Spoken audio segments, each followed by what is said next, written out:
guys, welcome back to the channel. So we're going to do a bit of camping this weekend, but the weather's going to be a bit wet. So what I've done is I've created a bit of a canvas tarp up above a fire so people can sit around. I brought my camp bed because my air mattress has popped. I think I've had it about 10 or 12 years and it's past its use now. It's a decent bit of kit, but it's gone. So I'm on my camp bed. Got Dave, Julie, Matt, a few of us coming. I think Jason's coming. Got some crafts to do. I think we're going to be collecting some birch sap, silver birch sap, because that's rising now as spring's in the air. I've got a couple of projects to show you. Got some nice food. I think Julie's doing a one-pot meal for us all. Thanks for coming.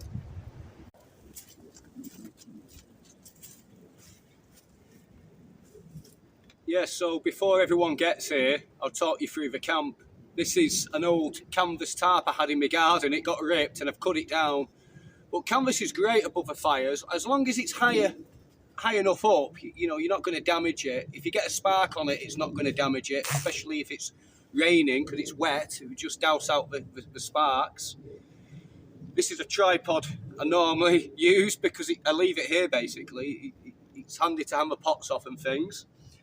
So we can sit about 4 people underneath this section, and underneath the one Tigris Proteus tarp, what I'm sleeping in, I can get about another 4 people. So about 8 people will get underneath this shelter.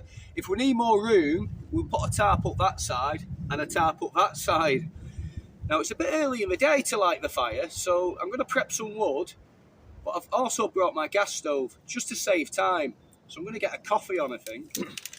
I've had quite a hard week at work this week, so I'm a bit tired.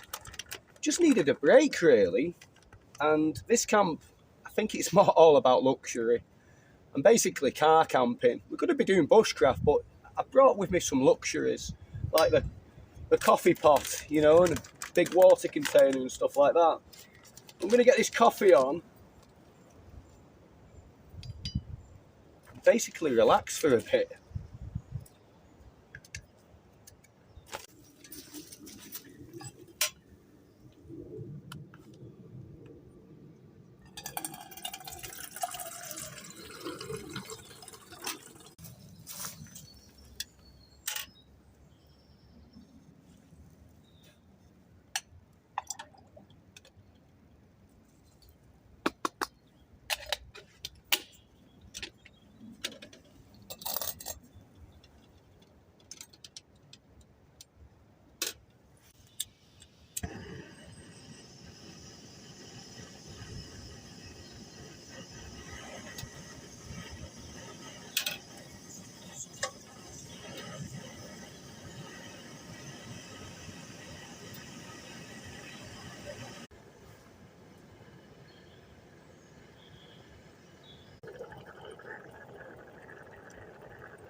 Just going to let that sit for a few minutes so the coffee granules sink to the bottom so you don't get them in your cup.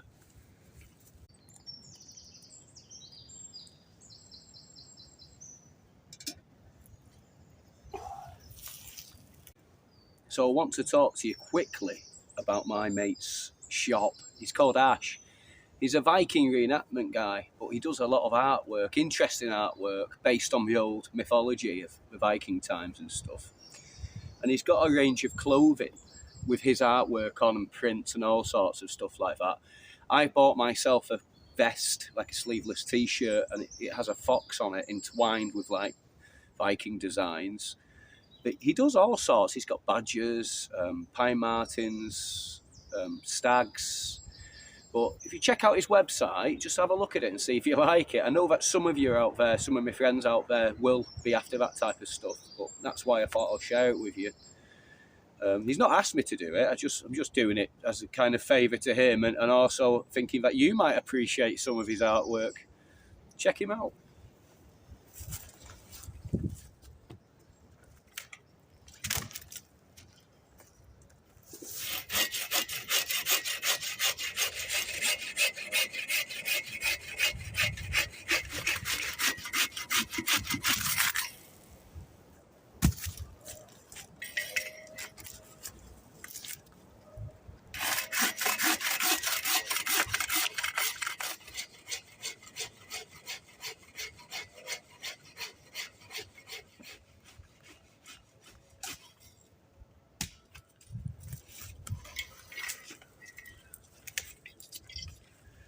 definitely going to have to split this big piece of wood.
Well, I think I need another coffee now. Still got plenty in the pot, but I've just got to warm it up again.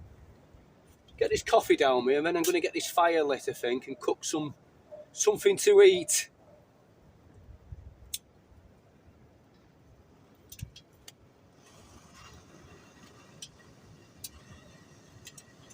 I just use this hook to stop the bail arm getting too hot, so I can take it off the heat, you know. Why I'm waiting for the coffee to get warm, I'll show you this iron bridge, or stone bridge, is it? I think it's stone bridge. I've got this nice stone bridge folding lantern. I'll show you that. Yeah, it's a good bit of kit, this is. I think it's based on a Swiss Army military folding lantern. And it basically folds flat.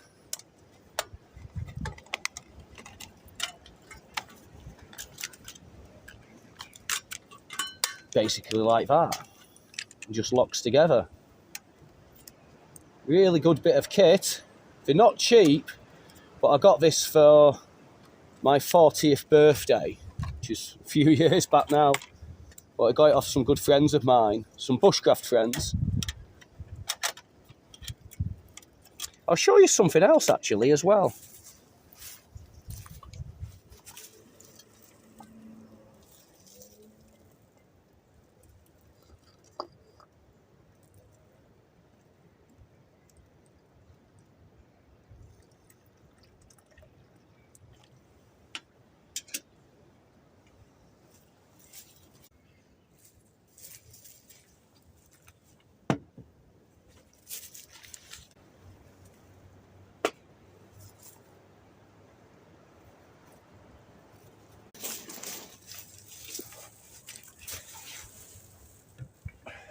Right, so this is a Hudson Bay tinderbox, and in the days of a fur trade in Canada, around Hudson Bay, these were traded to the natives. It comes with a magnifying glass inside for starting fires. It's in a lovely brass tin, and if you polish it on your leg, like that, you can use it for a shaving mirror, or a signalling mirror if you wanted to. But inside you've got your tinder, you've got amadou, you have a bit of a slow wick there, flint, and your flint striker. Yeah, so if you've not seen one of these before, this is a fungus and it's prepared in a certain way so that it would catch a spark. The conditions are quite damp today, so it might not work. The idea is you hold it on the flint like this and then strike the steel striker and hopefully catch a spark onto this amadou or char cloth.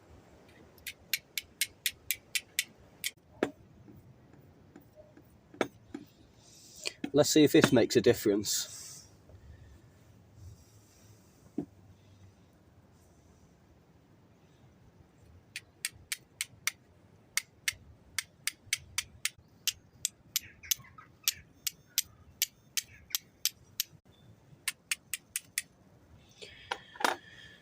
Well, literally about 5 minutes later, I managed to get one of those little tiny sparks in. And then you blow it, let the air catch it, blow it, then put it in, say, birch bark or like a tinder ball, and then that's how you do it. There's a bit of a knack to it. I'm out of practice, to be honest. But you can see how it just smoulders like that. But I don't want to waste it, so I'll put it out. But Jason's turned up now. He's going to put his tarp up at this end to stop the wind coming through. To hopefully keep the weather out a little bit tonight.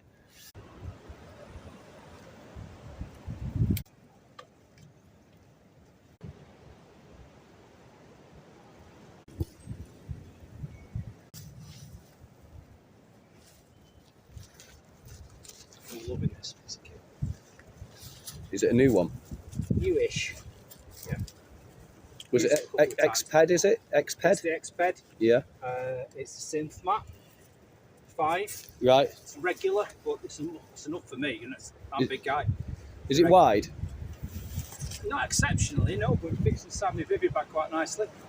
Right. And I get a very comfy night's sleep on it, so I don't need any more space on it. Well, my down one's... It packs to nothing, it weighs nothing. Yeah. I might have to get one of those. My down one's busted now. Yeah. Beyond repair. And I'm not spending a 200 and odd quid on another one. Well, that's it. And the thing is, I've slept, I think it's 120 quid, something like that. I've had a couple of nights in the winter this year. Yeah. Well, this winter in it. And I'm well impressed with it. Oh, I think right. it even working in the Arctic. Well, that would be handy then, because then I don't have to buy another one.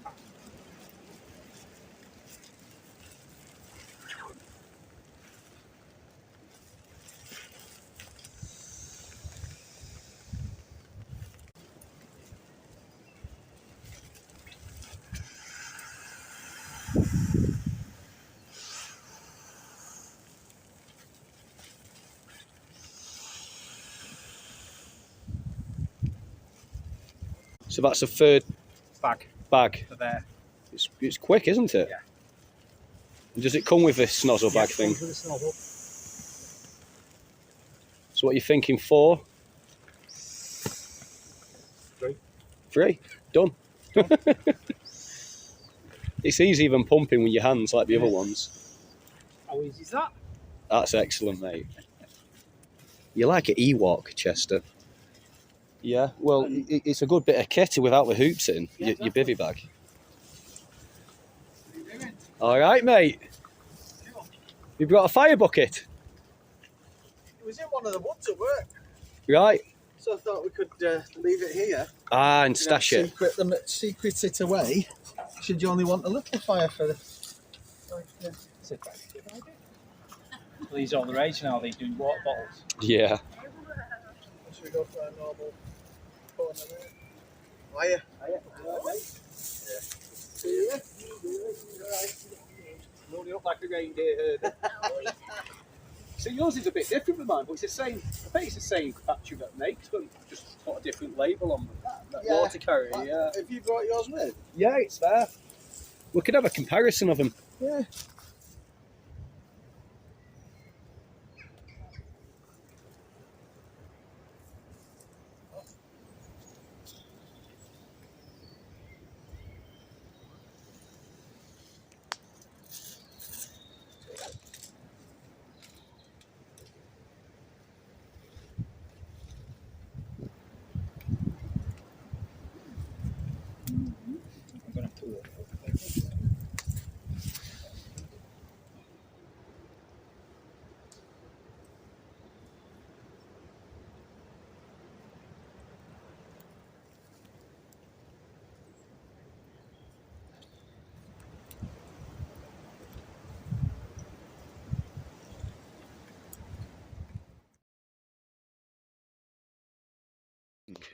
everybody.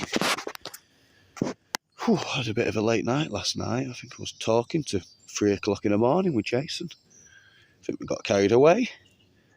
It's quite early. I had Chester waking me up in the night. He jumped in my bed. Didn't you, mate? Yeah, you did. Then we had Niall up here. Where is he? There he is. Niall's setting up his hammock camp. He woke me up as well, which was good of him because I want to get up. It's such a lovely day. I think it's time for some breakfast. Are you going to say hello, Chester? Chester?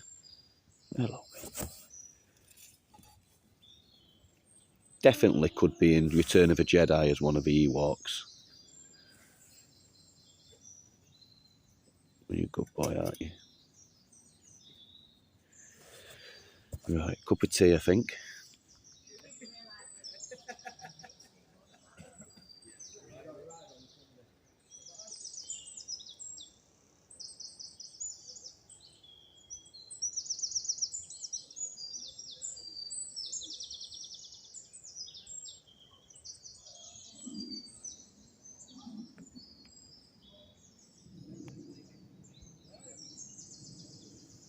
Matthew. Hello, Matthew. Hello. You're like a pea in a pod. Hello. Oh, he's alive. Morning. Morning, mate. Hi, Jason. How's your head this morning? So, good night though. It was a good night. I think the mead was a bit powerful, wasn't it? Wow, we did a lot of mead last night.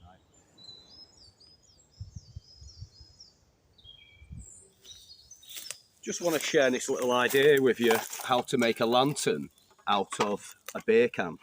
Now this is a heavy duty beer can from B&M's, and you basically cut a slit down there, cut across the bottom, open up these 2 doors and put yourself a candle in it, and you've got yourself a candle lantern. Now this, I've used the ring pull at the top to hang it. You know, just punched a hole in the top and you can hang it. But what else you can use these cans for, or any bean cans or anything like that, you can make a primitive frying pan, you know, like an emergency situation, say, or you forgot a pot and when you're camping, you get a fork stick anyway, and you can put a fork stick underneath these 2 hinges and these 2 wings, and you've effectively got a frying pan, you know. But you know, a lot of hobos used to use techniques like this for cooking, you know. But what you need to do, you need to make sure that you burn the plastic off the inside, because most of these tin cans are lined with a very thin plastic, and so burn it in the fire.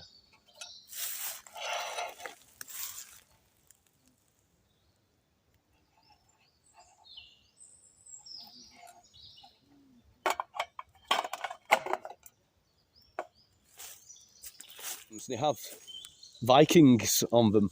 It's all of a Viking legends. But now you can see it's got a tea candle in there. I'll show you later in the dark these working. But it does reflect a lot more heat, keeps the wind off. The front part of this one I cut out completely, and I've made a bit of a loop at the top by cutting a slit in, and I've bent the tin over to create a hanger for it. Because the openings on these aren't central, so you can't really hang them off a ring pull because it would hang at a funny angle. So I've got a friend at work called Aaron. He's a real nice guy. I work with Aaron, and he's become a candle maker, and he's been doing a lot of experiments over a few years now to create really nice scented candles. Some of them are for different moods, calming candles and stuff like that. And he's given me these 2 candles here to try. He's going to have a shop. He's got a shop on Amazon. I think he's going to be operational in about 2 weeks. But they're really nice candles. HUDSON's candles, they're called. You can look for these if you're interested. But they come in these lovely tins. This is lavender. It smells really nice. And, you know, the lid, it fits in the lid. I don't know what scent this one is. He did tell me, but I forgot. Let me smell it. Oh, I can smell all sorts in there. Again, that has a smell of lavender in as well. But yeah, they're really nice candles. But this one here, they were fitting quite nicely in the can, you know. So you got a nice hanger there. I'm going to be trying these out and see how long they burn for and see what I can do with them. But when you finish with the candles, the tin you can use for a survival kit maybe, or a tinderbox. Make yourself a bit of a tinderbox. But yeah, check it out. Handelson's candles.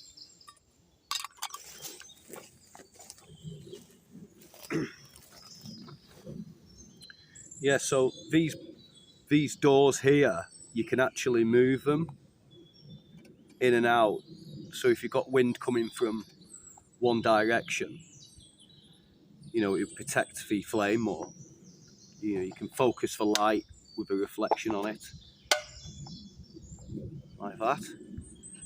Obviously, it'd be better off on something so it's not spinning around, because, you know, it's just going to spin around and the wind's going to blow it out. So these probably might be better off being hung up somewhere where it's not windy, or put on, you know, put on a table or something.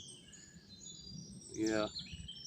I'm not too sure whether the top of this is going to burn this string with this ring pull holding it. It's a bit of an experiment. I'm going to see how hot it gets. I mean, I'm touching the top of that now and it's not too bad, but eventually it might get too hot and break. This idea's been around for a long time. I think you know, I think my friend, one of my friends has got a website with all these type of lighting ideas on them. Lot of clever ideas. Stuff you can make with milk bottles and stuff, which I'll show you in another video. I haven't got one with me, a milk bottle, to show you, but I'll show you how to make a lovely lamp. Gives off a lot of good light. What I have just noticed is the wind's blowing in this direction, and these doors are acting like sails, so it's kind of like keeping it blowing that way, so it's actually protecting it.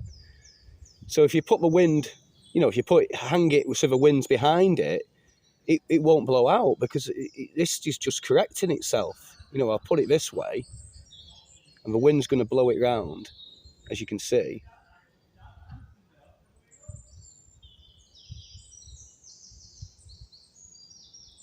See if it just settles down. So it's starting to settle down now. The wind's going that way, so it's just correcting itself.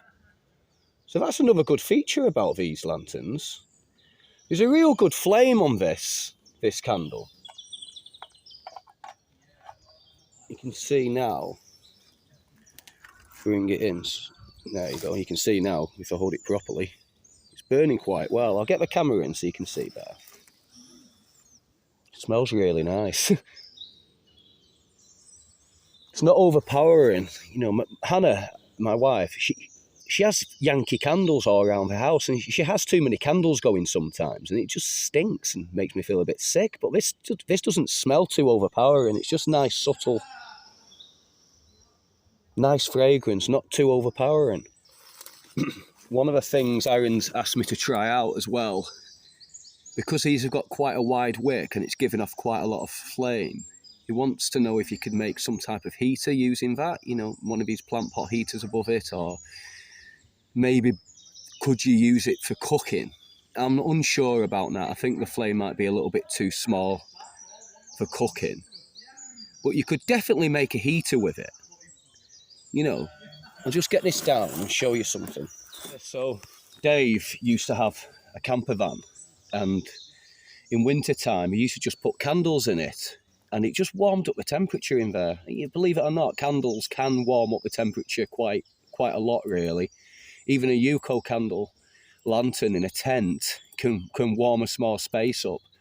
And these are good tent heaters. You know, you get 2 or 3 of these in a tent, you know, it's going to kick out a bit of heat. I can feel heat coming from that. Obviously, it's hitting the top, it's radiating out. So yeah, the heaters as well. Yeah, so I don't do anything for profit. I obviously do my YouTube videos for fun. And when I talk about other people's stuff, it's because I think it's decent. And it's not because I'm trying to, you know, sell stuff or make money, because I don't make any money from it. But if I think something's decent quality, I do like to share that with people.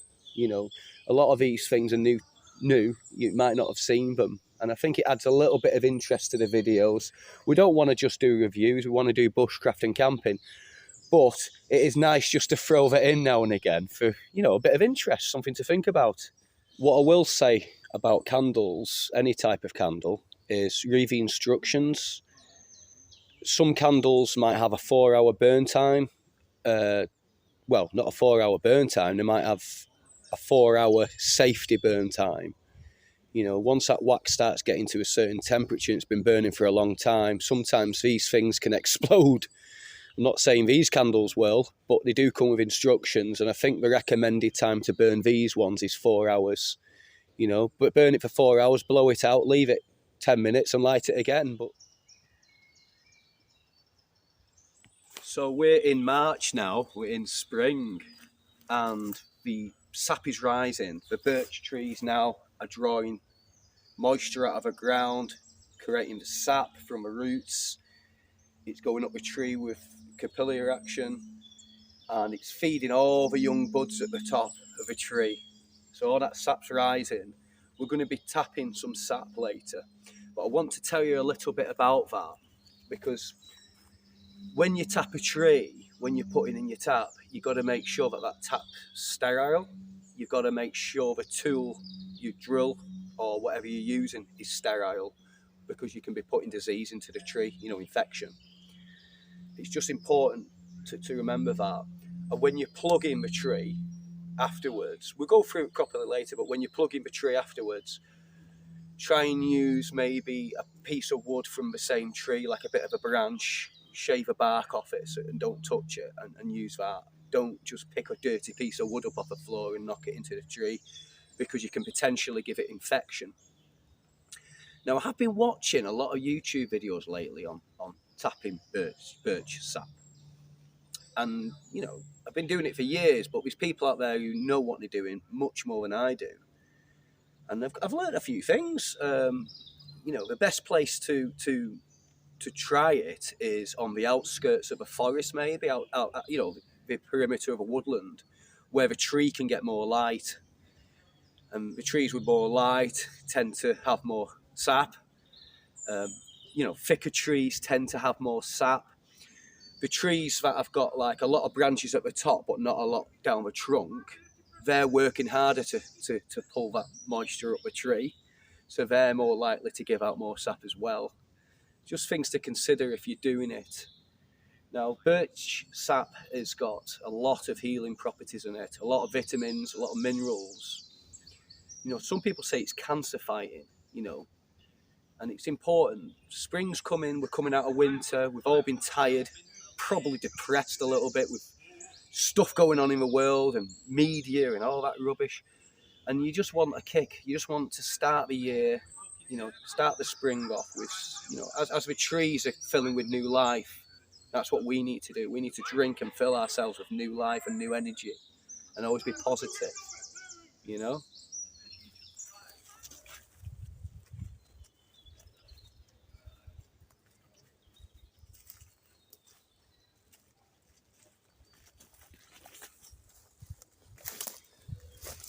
There's a lot of noise coming from camp. I think everyone's excited to see each other. Sometimes we don't see each other a lot, and it was a bit of a social gathering sometimes. So if you can hear noises and shouting, that's just my mates in the background having fun. It's just such a beautiful day today.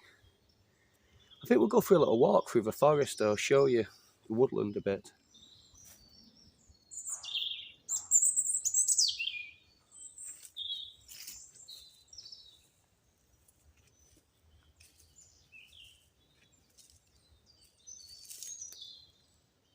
So we've got the Himalayan balsam coming up here, which is a bit of a nuisance really, but don't take my word for anything on wild food, but you can eat the small new leaves, which are quite soft,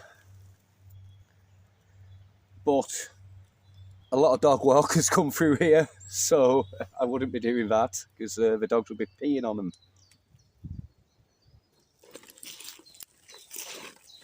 lots of different habitats, lots of different areas, different shaded areas, areas that get light, different things are growing, things are shooting up now. It's really interesting. Of course, things are decaying, things are dying. This is dead. Here we've got a horse's hoof fungus here. Yeah. You know, and you've got your birch bark here. Great tinder. Not very good for making pots, this one, because it's so dry. But the oils in the birch bark, it just helps preserve things. You know, containers made out of birch bark help preserve food. You know, it's one of the ways the Vikings kept food fresher for longer. But as the tree dies, it will rot from the inside and the bark would be left. This papery bark would be the only thing left remaining. Now, it's very tempting to push this over, but I'm not going to, because in it you've got all these little holes, you've got little grubs living in there, and of course the birds can come and feed off this. So it's important to leave some dead standing, you know. Yeah, so this would be full of woodlouse, like I say, little insects, beetles, all food for birds. You've got a long way to go to the top there, mate.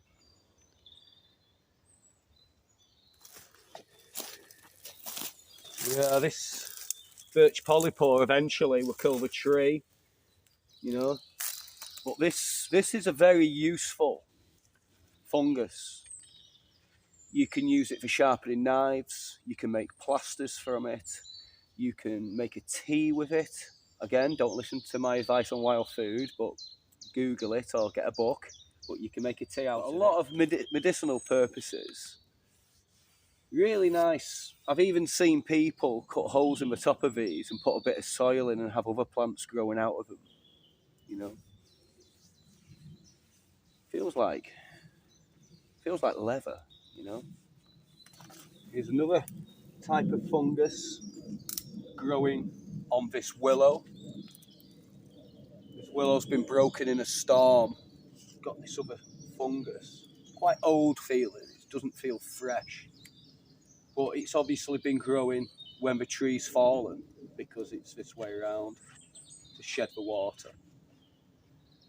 I'm not sure what these are. It could be polypore or polypore.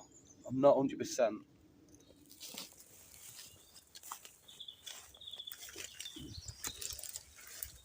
So we're in a bit of marshland now, a bit of wetland. That's why we've got all these marsh grasses growing. Willow just loves wet ground. It thrives on wet ground. You know, if you've got a wet patch in your garden and you want to dry it out, plant a willow tree. It will suck all that moisture up. Willow's a very useful tree, very useful. It's brilliant for basket weaving. You can cut it and actually plant it in the ground, branches from it, plant it in the ground, do it properly, and it will grow. And they use a lot of that to shore up canal banks. You know, they would plant living willow and weave it, and you have this live hedge that will help stop erosion. But you can also use willow for medicine. You know, it's natural aspirin, pretty much. It's what aspirin was developed from, was willow bark. And if you've got a headache or period pains and stuff like that, you can use the inner bark of the willow to help relieve pain. You know, you can even make a tea with it.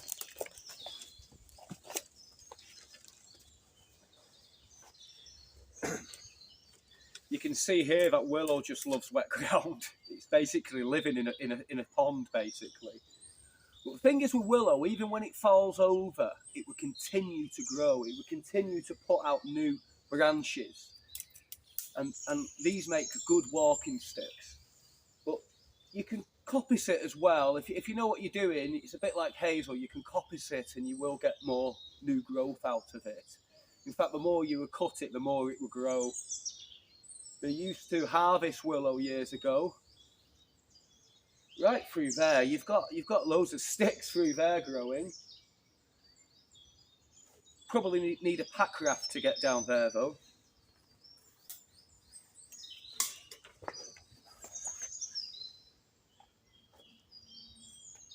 we must have had a dry winter. We must have done. Because we've got these fires on the moorland and everything. But this is normally really deep with water. And I've never seen it so shallow, to be honest.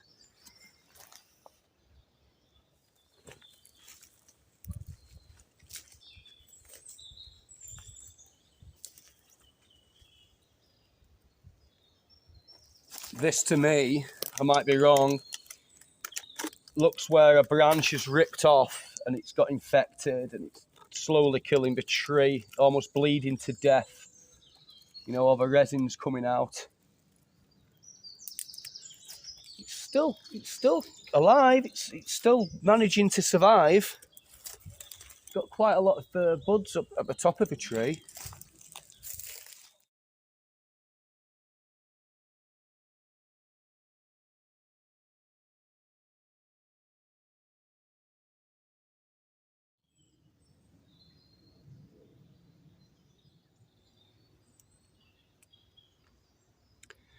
We have a badger set there.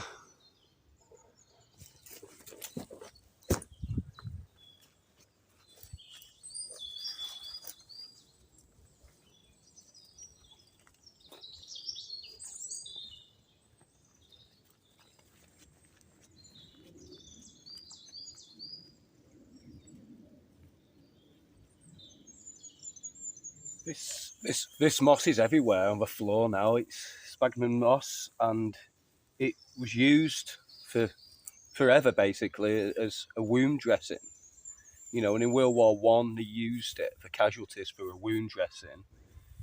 The Sami people would use it to line the cribs of the infants, of the children, and it kind of acted like a bit of a diaper to absorb, you know, things like that. It's been used as a toilet paper. You know, it's kind of antiseptic qualities to it. It's antifungal. It's just great stuff. It's like a mini forest, you know. You look at each one of these and imagine it's a tree. It's like a mini forest.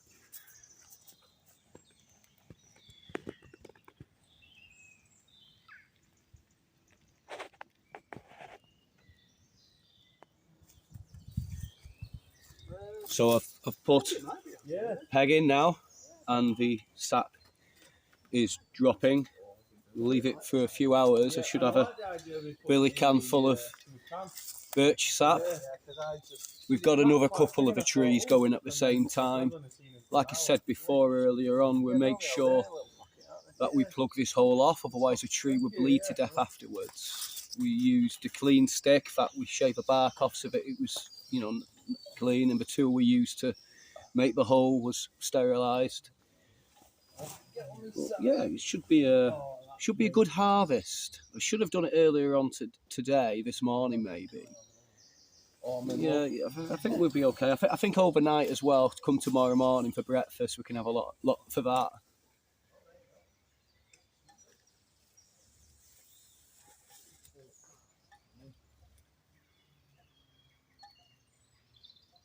So Matthew's pruned a branch, and this also is producing sap.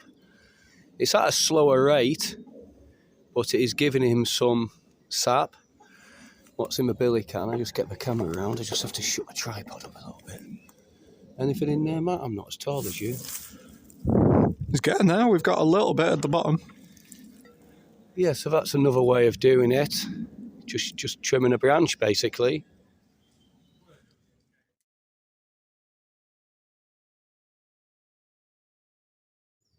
You look like you're about to have a nap, though. I could actually, yeah. Do you want me blanket to wrap? Yeah.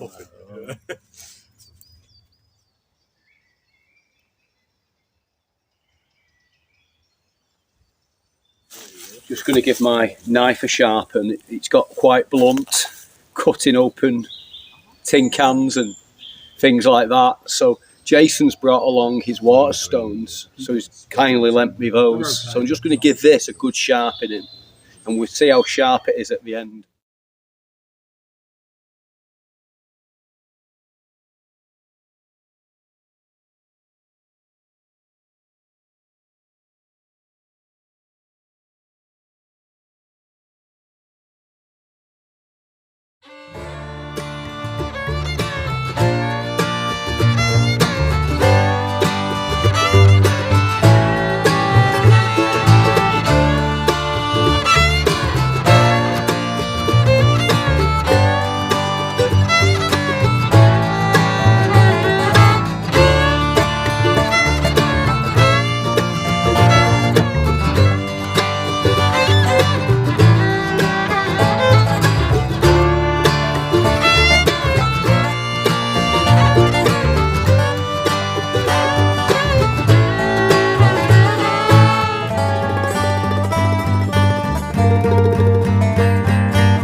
morning. Great night last night. We had a good meal, slept quite well. We're going to pack up shortly. I hope you've enjoyed this video. We've got a Norway trip coming up soon, so that's going to be a good video. Week-long trip, kind of backpacking type stuff. And we've got another camp coming up where we're going to be canoeing here, so we'll film that. Press subscribe and the little bell button thing, and I'll see you next time.